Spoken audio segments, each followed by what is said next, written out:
When I grew up in Washington, our city was very segregated.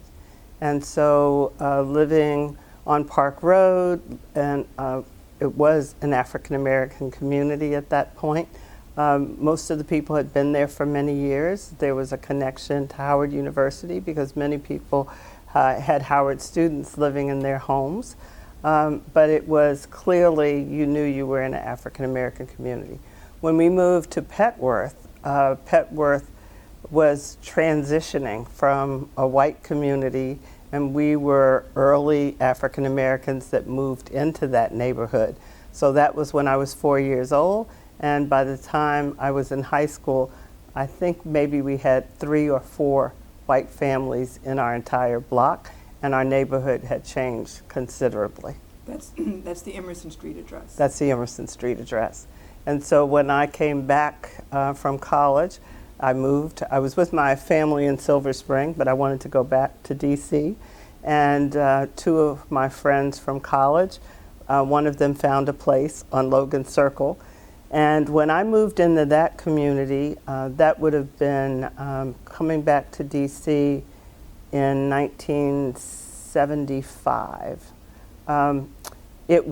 It was very much an African American community, and over the next 3 years, I watched the disappearance of African American families on that block.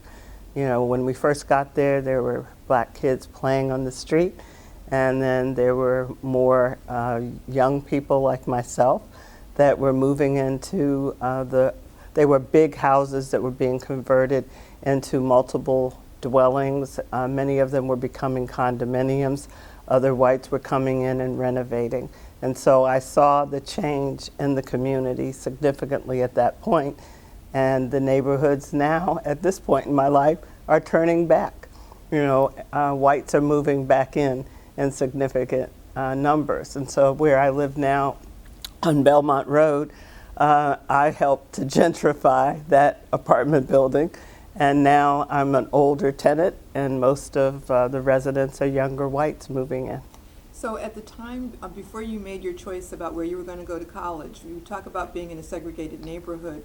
What was the school situation like? What do you remember about your earliest elementary school days? My early elementary days, I think the movement of whites further out of the center part of the city had already taken place. So elementary, junior high school, and high school, I was in school with African American children. And what schools? I went to Barnard Elementary, Bertie Backus Junior High School, and Theodore Roosevelt High School.